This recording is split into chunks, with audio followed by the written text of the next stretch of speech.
What's up, YouTube? It's your boy, the Ol Drunken Geek again. And last week I gave you guys the fails of the summer movie season, the movies that I saw that did not do too good in the box offices and stuff, and that I thought were general fails for those franchises. We also discussed a little bit of franchise fatigue and the things that studios are doing wrong. To counterbalance that, I wanted to discuss some of the movies that I actually did like this summer. Not only did I like, but they were in some level, in my opinion, successful. If they made money or they set a franchise up, and they all have their different things that made them positive. So what I'm gonna do is I'm gonna go through a review of each one of them and speak about why I think they were a win this year. So let's roll.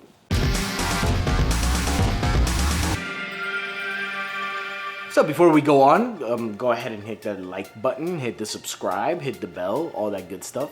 And I'm just gonna preface this by saying that last week's video, when I said the movies that failed or whatever, why they failed, I actually like some of those movies, specifically Dark Phoenix and Godzilla, more than I like some of the movies on this list. Let me just keep it 100.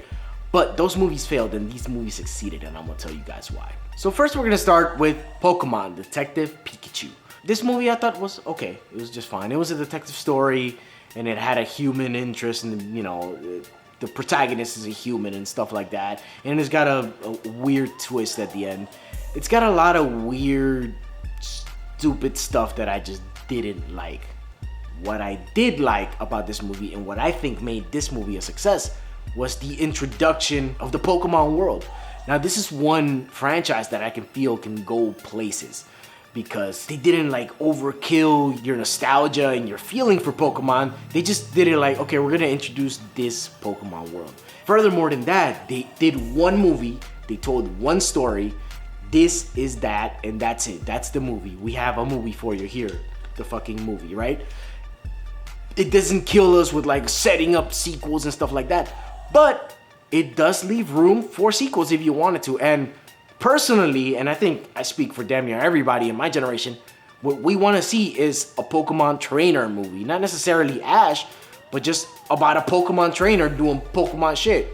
And since this movie did well enough to, warrant a sequel, that's the story that I feel they should begin to tell. Maybe we get a little trilogy or even a standalone movie about Pokemon trainers. I feel like that would be really, really cool. The second movie I'm going to talk about is John Wick 3. Now, surprisingly enough, this is the first time I ever watched any John Wick movie in its entirety. I got told exactly what happened in the first John Wick, and I saw some of John Wick 2. But this is my first time going to the movies and, watching a John Wick movie. Now, these movies know what they are, and through what my friends told me, I understand a little bit of the mythology and stuff like that behind, John Wick and stuff. But this movies understand why you're there. They know that you're there to see John Wick beat people up. They're not trying to do too much. They do introduce new stuff, but they don't try to do way too much and be like, oh my god, we're getting more movies. This is how you play the franchise game. You introduce a little bit every movie, but like I said, every movie stands on its own. This one, by it being the third and having, set so much up, you can kind of get the feeling that there's going to be another sequel, but it's earned. You got what you went to the movie for.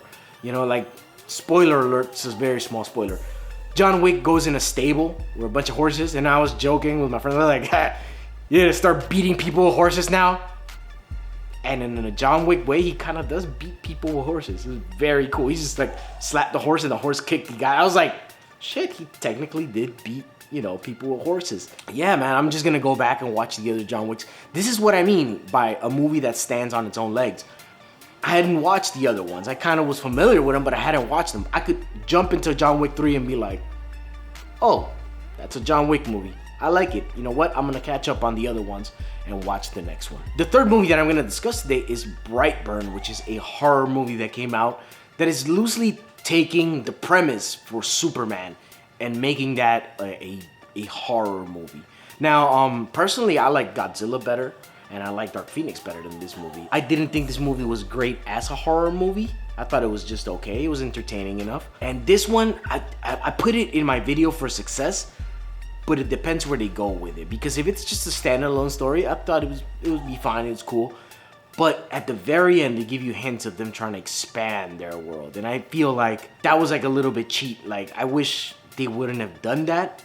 And I hope that they don't make more movies based in that universe. Because that to me would be jumping the shark for that movie. Some of the things I didn't like about the movie is that also like just jump scares for the most part. They did build tension pretty efficiently in my opinion.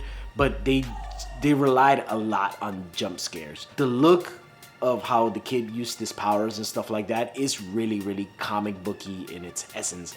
And that I appreciated it as a comic book fan. Also, like, I would think this would have been a really cool story for comic books.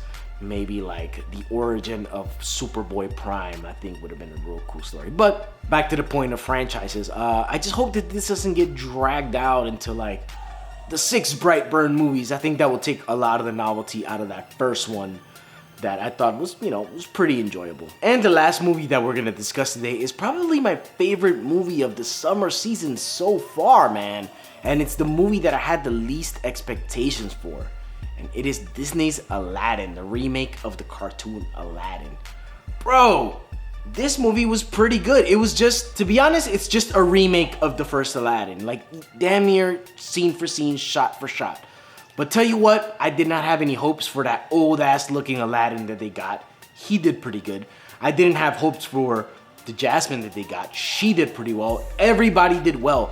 Will Smith was surprisingly good as Genie. He's different from Robin Williams, obviously, but he has a lot of that, charisma that the Genie really, really needed, and he did really well. Some of the scenes are slightly different, like the carpet, I can show you the world scene was slightly different. Spoiler alert, no Sphinx. He didn't really show her the world. He showed her like, a 6-block radius or whatever. I'm exaggerating, but that's a bummer for me. Like, it's Jasmine. You're supposed to show her the world. Whatever. Like I said, everybody did good except for the guy who played Jafar. Now, I think the actor did well enough. I just think it was a bit of a miscast. I didn't think he looked menacing enough. There were a couple of elements about his character that they added in this movie that I liked, that were not in the original movie. This movie was great, and I hate that they're selling me my childhood back to me again. But when I went to see the movie, there were a lot of kids, and I realized most of these kids haven't watched the cartoon Aladdin. This is really for them. And I'm just that adult prick sitting in the audience like, this is not for me. So once I noticed that these kids might have not seen Aladdin, this is their first Aladdin, it kind of changed my mind a little bit. Like, you know what? It's not for me. It's for them. So this is just a plus that I get to watch my childhood reenacted and made for another generation. So I wasn't mad at it. I thought it was a great movie. My favorite so far. The summer's not over, and I will review a couple other movies, but so far it is my favorite summer movie. The thing is, this is a new continuity. So, technically you can say Aladdin 2 and Aladdin 3 didn't count. So even though might not necessarily be the best solution, I don't know. I'm not, the most learned man in the world, but I think they could even go for another movie, a sequel to this Aladdin movie, and it would give them room. And you know what? 2 wasn't good at all.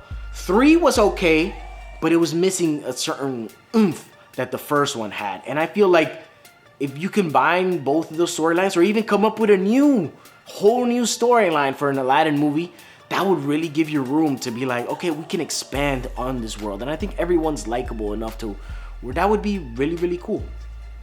Also, spoiler alert, if you've seen the end of Aladdin and you see Jafar get turned into a genie, same thing, but he's not red. He's not red. Yeah. So yeah, man, those are the movies that I thought were hits this summer and that, the box office would agree. Like I said, each one of them had their own little things that could, build out franchises and do stuff like that. But they all stood on their own 2 feet, which I think was pretty cool. So yeah, man, that's my little video I got for you guys today. And just if you liked it, drop a like. You got something to say?